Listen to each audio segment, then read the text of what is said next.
Buat pertama kali dalam sejarah Perang Udara moden, F-35 berjaya menembak jatuh pesawat dipandu juruterbang dalam pertempuran. Detik ini telah lama dinantikan oleh penganalisis pertahanan, pengurus program senjata dan ahli strategi kuasa udara. Cara ia berlaku menjelaskan mengapa Amerika Syarikat membelanjakan lebih $1 trilion untuk membina pesawat ini. Kita akan bincangkan semua itu termasuk rakaman sebenar tembakan jatuh tersebut dan apa yang didedahkan tentang kedua-dua pesawat itu. Mari kita jelaskan apa yang berlaku pada pagi 4 Mac. Ini bukan pertarungan sengit. Walaupun begitu, ia menunjukkan masa depan pertempuran udara dan bagaimana dalam sekelip mata segalanya boleh berubah. Seperti yang berlaku di Iran. Pasukan Pertahanan Israel mengesahkan kejayaan itu di media sosial dengan satu pengumuman terjemahan. Pesawat Adir F-35I Tentera Udara Israel menembak jatuh pesawat tempur Iran Yak-130 di ruang udara Tehran. IDF nyatakan ini kali pertama di dunia jet pejuang berawak ditembak jatuh oleh F-35. Komander Tentera Udara Tom Abba terus mengucapkan tahniah kepada juruterbang itu selepas pertempuran. Komander Pangkalan Udara Neva, dikenali sebagai Brigadier General D, kemudian menambah butiran operasi itu. Beliau berkata, pelbagai pesawat Israel dikerahkan menentang musuh, namun sebuah F-35A dipilih khas untuk melakukan tembakan itu. Sebabnya adalah mudah. Sensor canggih pesawat membolehkan penguncian sasaran yang pantas dan tepat, menjadikan peluru berpandu jarak jauh sesuai untuk misi ini. Brigadier General D menjelaskan kejadian dalam kokpit. Kami mengasannya, menguncinya, dan melancarkan serangan ke arahnya. Tiada pertempuran udara yang terlalu rumit di sini. Tiada pertempuran udara jarak dekat atau pergaduhan di udara. Tindak balas pantas di sini mencipta sejarah di langit Iran. Huraian itu wajar difikirkan kerana ketiadaan pertempuran udara jarak dekat menunjukkan bagaimana konflik berpanjangan Israel-Iran dijangka berlaku. Pada 5 Mac, Tentera Udara Israel mengeluarkan rakaman kokpit semasa pertempuran. Satu bahan yang luar biasa. Video itu dirakam menggunakan sistem penyasaran elektrooptik F-35I, iaitu sensor inframerah pandang hadapan dan penyasaran yang tersembunyi. Diintegrasi terus ke dalam badan pesawat. Ini berbeza dengan sistem optik generasi lama yang dipasang pada port luaran. Rakaman itu memaparkan Yak-130 yang jelas kelihatan dalam bidikan optik F-35. Video itu mencadangkan juruterbang Iran cuba melakukan manuver untuk menyerang. Namun, penganalisis pertahanan menyifatkan tindakan mengelak pesawat Iran itu sebagai terdesak. Walaupun Yak-130 mampu membawa radar dan mempunyai beberapa varian tempur, ia pada asasnya tetap sebuah pesawat latihan ringan dan serangan. Terhad kepada pertarungan jarak dekat, tiada cubaan mengelak yang berjaya. F-35 telah mengunci sasaran dan berada dalam jarak membunuh sebelum juruterbang Yak-130 sempat bertindak. Melalui audio, juruterbang F-35 boleh didengar berkata, "Selesai. Sasaran telah jatuh. Sasaran telah jatuh. Meneruskan serangan." Frasa terakhir itu penting. F-35A bukan dalam misi rondaan udara. Menurut Times of Israel, Pesawat Iran berlepas dari lapangan terbang Mirabat di Tehran dan mengancam pesawat Israel yang menyerang sasaran rejim Iran di bandar itu. Dengan kata lain, F-35 yang menembak jatuh Yak-130 itu kemudian meneruskan misinya. Ia melaksanakan tugas menewaskan musuh di udara, menghapus ancaman dan terus bergerak dalam satu misi tempur. Ia menunjukkan kadar operasi yang mampu dikekalkan oleh F-35. Satu lagi rakaman video dari aras tanah turut muncul di media sosial. Rakaman yang belum disahkan menunjukkan pesawat Iran bermasalah itu mendarat cemas di pergunungan utara Tehran dengan dua pelontaran keluar pesawat konsisten dengan konfigurasi dua tempat duduk Yak-130. Media rasmi Iran dan saluran telegram IRGC awalnya menyiarkan rakaman mendakwa F-15 Amerika Syarikat ditembak jatuh sebelum memadam hantaran itu. Selepas sedar pesawat terempas itu ialah jet mereka sendiri. Peluru berpandu khusus untuk menembak jatuh itu belum disahkan rasmi. Kerana jarak jelas antara pesawat semasa tembakan, beberapa penganalisis berpendapat Senjata yang digunakan ialah peluru berpandu inframerah jarak dekat AI-9. Ini menjadikan pertarungan ini luar biasa kerana AIM-9 adalah senjata jarak penglihatan, manakala F-35 direka untuk serangan luar jarak penglihatan. Tetapi apa yang ia juga tunjukkan ialah, walaupun dalam pertarungan jarak dekat, sistem penjejakan F-35 cukup pantas dan tepat untuk mengunci, menembak dan mengesahkan dalam masa beberapa saat sahaja. Mari kita bincang, kenapa ini penting lebih daripada sekadar tajuk utama. Program F-35 sering hadapi naratif awam yang sukar. Projek ini asalnya direka sebagai pesawat penyerang bersama untuk menggantikan beberapa platform lama di tentera udara, tentera laut dan kuil marin dengan satu rangka pesawat serba boleh. Ia adalah konsep yang terbukti sangat rumit dan mahal untuk dilaksanakan. Kos program dianggarkan $400 bilion untuk kemerolehan, manakala kos operasi sepanjang hayat boleh mencecah trilion. Pesawat itu lama dikritik kerana mahal, lewat dan kurang berkemampuan dalam pertempuran manuver jarak dekat yang sering diagung-agungkan peminat kuasa udara. Sebahagian kritikan itu berasas. F-35 tidak dapat atasi F-16 dalam manuver rolling scissors di altitude rendah kerana ia tidak direka untuk tujuan itu. Namun, gambaran itu tidak menunjukkan tujuan sebenar pesawat. Insiden AC-130 di Tehran adalah contoh paling jelas. Mengapa kritikan itu sebenarnya menanyakan soalan yang salah? F-35 direka untuk mengesan, mengenal pasti dan memusnahkan ancaman sebelum diserang, bukan untuk pertempuran jarak dekat. Ia direka untuk beroperasi di ruang udara yang dipertikaikan dengan penyamaran tinggi agar radar musuh tidak mengesan, sambil sensornya membina gambaran menyeluruh sekelilingnya. Ia direka untuk menembak dahulu dari jarak jauh, tanpa disedari juruterbang musuh, sehingga terlambat. Falsafah itu kini telah dibuktikan dalam pertempuran sebenar, di atas sebuah ibu kota sebenar menentang pesawat musuh yang sebenar. Komander pangkalan menggambarkan juruterbang Israel dalam pertempuran itu berpangkat agak rendah. Ini penting kerana kejayaan tidak memerlukan juruterbang veteran atau kepakaran taktikal khusus. Pesawat dan sistemnya melakukan apa yang direka untuk dilakukan, dan seorang juruterbang muda dengan latihan yang betul berjaya melaksanakannya dengan lancar. Mari kita lihat apa itu F-35I, kerana spesifikasi pesawat ini adalah inti ceritanya. F-35I Adir dibina berdasarkan rangka udara teras F-35A Tentera Udara Amerika Syarikat dengan satu perbezaan utama. Israel telah mengintegrasikan modul peperangan elektronik yang dibangunkan sendiri bersama sistem VAE standard ANASC 239 yang digunakan oleh semua pengendali F-35 lain. Keupayaan peperangan elektronik tambahan itu adalah sulit dan Israel tidak mendedahkan butiran spesifiknya. Fakta mereka dibenarkan mengintegrasikannya menunjukkan kepercayaan dan penyesuaian Amerika Serikat kepada Israel dalam program itu. Adir dilengkapi peluru berpandu udara ke udara, panduan inframerah Python 5 buatan Israel serta senjata standard Amerika. Ia guna perisian logistik dan misi bebas dari semua armada F-35 global. Pada tahap pendorongan, F-35I menggunakan satu enjin turbofan Pratt & Whitney F135 dengan afterburner. Enjin itu menghasilkan 43,000 paun tujahan dengan afterburner penuh. Untuk memberi gambaran, dua enjin pada Yak 130 secara keseluruhan hanya menghasilkan kira-kira 11,000 paun tujahan.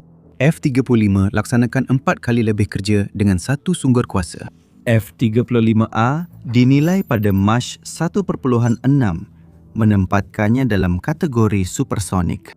Pesawat ini mempunyai jejari tempur kira-kira 670 batu nautika.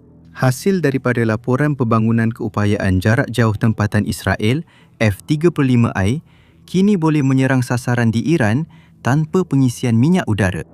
Namun, angka pendorongan dan rangka udara kurang penting berbanding keupayaan sensor F-35. Tumpuan utama kepada set sensor itu ialah radar AN/APG-81, Active Electronically Scanned Array atau ESA. Berbeza dengan sistem radar imbasan mekanikal lama yang menggerakkan piring secara fizikal, ESA menggunakan ribuan modul penghantar penerima untuk mengarahkan pancaran radar secara elektronik.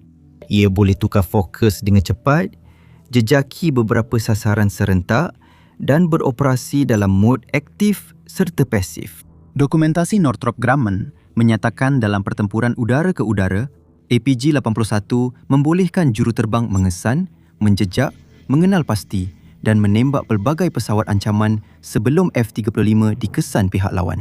Analisis bebas menunjukkan radar ini mampu kenal pasti sehingga 23 sasaran dalam 100 batu bawah 9 saat. Ia juga boleh serentak memetakan tanah, melakukan serangan elektronik dan pengimejan radar. Radar ini berbahaya kerana kemampuannya pada peringkat senjata. F-35A membawa senjatanya secara dalaman dalam ruang tertutup yang memastikan keratan rentas radarnya kekal minimum semasa dalam konfigurasi siluman. Dalam konfigurasi itu, ia membawa 4 peluru berpandu AIM-120 jarak luar penglihatan secara dalaman. IM-120D yang merupakan varian terkini mempunyai jarak efektif kira-kira 100 batu menggunakan gabungan radar aktif, panduan tuju dan navigasi awal untuk memintas sasaran walaupun dalam gangguan elektronik berat ECM. Sensor F-35 juga boleh sentiasa memberi data sasaran terkini kepada peluru berpandu semasa penerbangan. Walaupun sasaran cuba mengelak selepas peluru berpandu dilancarkan, sistem panduan akan membuat pelarasan secara masa nyata. Pembetulan pertengahan perjalanan yang berterusan bermakna kebarangkalian mengenai sasaran bermanuver dalam persekitaran mencabar boleh melebihi 95%. Inilah maksudnya apabila orang ramai menggambarkan F-35 sebagai penembak tepat jarak jauh. Ia boleh mengenal pasti sasaran pada jarak di mana sasaran itu sendiri tidak dapat melihat F-35 pada radar. Melancarkan peluru berpandu yang akan menjejak sasaran itu sejauh 100 batu dan kemudian terus bergerak. Sekarang, selain radar dan peluru berpandu, F-35 membawa 2 lagi sistem sensor tambahan yang masing-masing pun sudah merupakan pencapaian luar biasa. Sistem apertur teragi menggunakan 6 kamera inframerah di sekeliling pesawat, memberikan paparan komposit 360 darjah, ruang udara sekeliling, terus ke paparan topi keledar juruterbang. Juruterbang F-35 boleh secara maya melihat menembusi lantai atau ke belakang dan melihat pesawat yang mengejar secara masa nyata. Kedua ialah sistem penyasar elektrooptik EOTS, sensor untuk merakam rakaman Yak 130.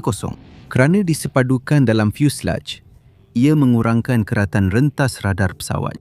Juruterbang F-35 mempunyai akses kepada set sensor radar, DAS dan EOTS yang tiada tandingan oleh pesawat lain di dunia. Untuk memahami betapa luar biasanya perkara ini, fikirkan di mana kedudukan F-35 berbanding pesawat-pesawat yang akan dihantar menentangnya dalam konflik antara Israel dan Iran. Sensor Yak 130 jauh lebih terhad daripada pesawat pejuang generasi kelima. Ini bermakna juruterbang mungkin kurang sedar lokasi F-35 dan perlukan panduan visual atau bantuan pengawal darat untuk memintasnya. Berhadapan dengan pesawat keupayaan siluman dan kelebihan sensor 100 batu, juruterbang Yak 130 berada dalam keadaan sangat sukar. Walaupun guna pesawat Iran lain seperti F-4 Phantom F-5 atau MiG-29, jurangnya masih besar. Secara khusus, MiG-29 yang boleh dikatakan pesawat pejuang paling canggih milik Iran mempunyai radar pulse Doppler yang diimbas secara mekanikal yang secara teorinya mampu mengesan sasaran pada jarak sekitar 50 hingga 60 batu dalam mod penguncian di bawah keadaan yang sesuai. Radar ESA F-35 beroperasi lebih jauh dengan ketepatan tinggi dan sukar dikesan oleh penerima amaran radar MiG. Terhadap Su-35 yang lebih moden yang dilengkapi dengan radar tata susunan imbasan elektronik pasif Airbus-E dengan jarak pengesanan teori sejauh 240 batu. Gabungan keupayaan siluman dan penyatuan sensor pada F-35 bermakna Su-35 mungkin sedang mencari sasaran yang tidak dapat dilihat dengan jelas pada radar, sedangkan F-35 sudah pun melancarkan serangannya. Perkara itu nampaknya cukup besar sehingga Israel mula mensimulasikan pertempuran F-35-1 menentang Su-35 sebagai persediaan untuk kemungkinan Iran akhirnya menerima pesanan Su-35 mereka yang dibekalkan oleh Rusia.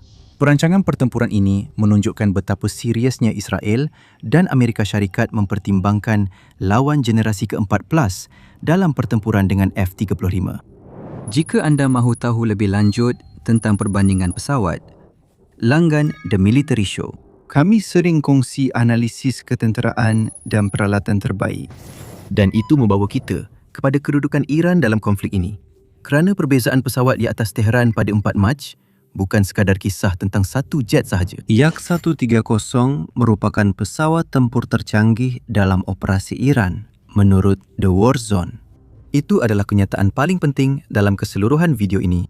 Negara ini dengan 90 juta penduduk telah lama membina strategi ketenteraan serantau, mempunyai pasukan proksi di Yaman hingga Lubnan dan bertahun-tahun cuba mendapatkan pesawat moden dari Rusia. Mereka hanya mampu dapatkan jet latihan. Semua pesawat Iran yang lain adalah lebih lama. F-14 Tomcat miliknya dibeli dari Amerika Syarikat sebelum Revolusi 1979 dan pesawat ini telah lama dibersarakan oleh Tentera Laut AS. F-4 Phantom miliknya dari tahun 1960-an. MiG-29 pula diperoleh secara terhad dan kini semakin usang dan lapuk. Pembelian Yak-130 dan rundingan Su-35 ialah usaha Iran merapatkan jurang itu. Rusia, rakan strategik utama Iran yang berupaya membekalkan pesawat moden, tidak dapat atau enggan memenuhi jadual penghantaran penting. Rusia membekalkan Iran peralatan ketenteraan melalui perjanjian senjata untuk drone akibat perang Ukraine. Iran menghantar drone Shahid dan peluru berpandu balistik ke Moskow dan Moskow membalas dengan menghantar peralatan. Yak-130 adalah sebahagian daripada pertukaran itu. Helikopter serang Mi-28 mula tiba di Iran baru pada Januari 2026. Dokumen Rusia yang tidak dibocorkan dari akhir 2025 menunjukkan satu perjanjian yang jauh lebih besar melibatkan 48 pesawat pejuang Su-35 Flanker A yang dianggarkan bernilai kira-kira $6.5 bilion.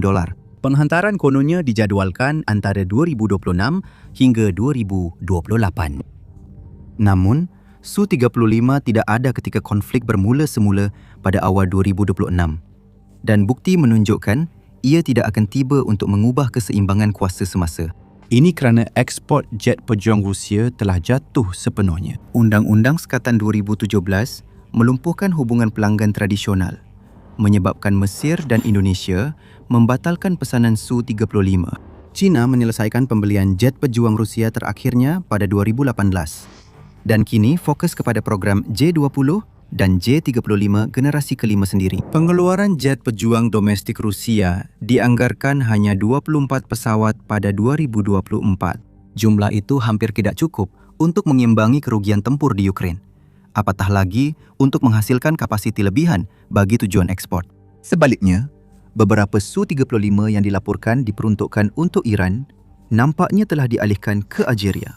Rusia sebenarnya tidak meninggalkan Iran kerana Carnegie Endowment for International Peace melaporkan bekalan senjata Rusia ke Tehran terus meningkat. Namun, apa yang Rusia mampu tawarkan semasa konflik tidak mencukupi untuk keperluan Iran bersaing.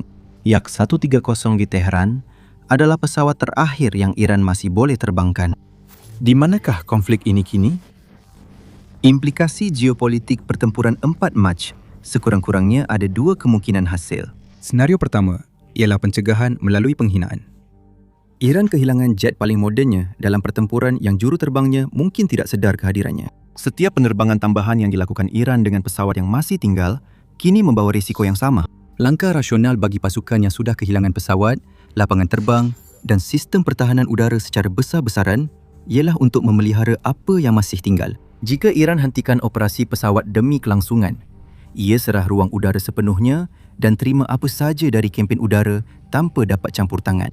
Itu adalah kelemahan ketenteraan yang mendalam. Senario kedua ialah peningkatan melalui penentangan. Rejim Iran tidak boleh tunjuk kelemahan kepada rakyat. Hizbullah, Houthi atau proksi lain yang setia pada imej Iran sebagai kuasa penentang dan bertahan. Selepas perang 12 hari dengan Israel pada Jun 2025, Tehran segera mempercepat rundingan senjata dengan Rusia dan China. Ia menandatangani perjanjian sistem pertahanan udara mudah alih atau Manpads-Verber dengan Moskow. Ia berunding dengan Beijing untuk peluru berpandu anti kapal CM-302 yang supersonik dan mampu mengancam aset Tentera Laut AS serta sekutu di Teluk Parsi dan Selat Hormuz. Namun, negara yang menentang secara terbuka dan mengalami kerugian ketenteraan besar, mungkin terpaksa menambah lebih banyak pesawat di udara. Ia tidak mahu dilihat seperti sudah berhenti berjuang. Maksudnya, lebih banyak Yak-130 F4 atau MiG-29 masuk ruang udara F-35 beroperasi. Tetapi hasil daripada pertempuran itu boleh dijangka. Peranan F-35-1 dalam konflik ini hampir pasti belum selesai. Armada Adir Israel kini memiliki 48 pesawat. 2 lagi akan tiba tahun ini dan 25 jet tambahan ditempah pada 2024, menjadikan jumlah keseluruhan 75. Israel memiliki salah satu armada F-35 terbesar dan menjadi negara pertama menggunakan F-35 dalam pertempuran. Sejak penggunaan operasi pertamanya pada 2018, terdapat juga pencapaian lain selain rekod tembak jatuh udara ke udara. Israel bertanggungjawab menembak jatuh drone buat kali pertama dengan F-35 pada 2021, serta penggunaan pertama F-35 dalam mod Beast dengan muatan senjata luaran berat berbanding mod siluman. Setiap satu daripada ini telah menyediakan data pertempuran yang membantu Amerika Syarikat dan sekutunya memahami bagaimana prestasi F-35 dalam keadaan sebenar. F-35 kini melalui naik taraf penting dengan pengenalan perisian dan perkakasan Blok 4 ke seluruh armada global.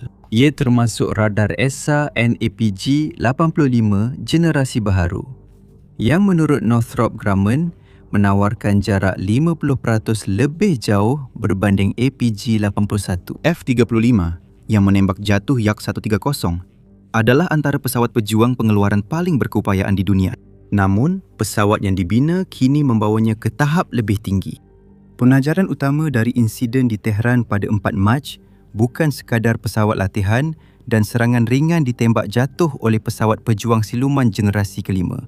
Ia membincangkan kesan pelaburan berdekad-dekad dalam gabungan sensor, keupayaan siluman dan serangan jarak jauh berketepatan tinggi apabila bertembung dengan pihak lawan yang tidak mampu menyaingi. F-35 direka untuk era ini dan kini mula menunjukkan keupayaannya. Kita boleh jangka banyak perkara hebat daripadanya pada masa depan. Untuk tahu lebih lanjut tentang kekurangan Iran, tonton video ini dan langgan The Military Show agar tidak terlepas yang seterusnya. Kami muat naik video harian dan analisis agar anda sentiasa tahu trend ketenteraan global dan geopolitik.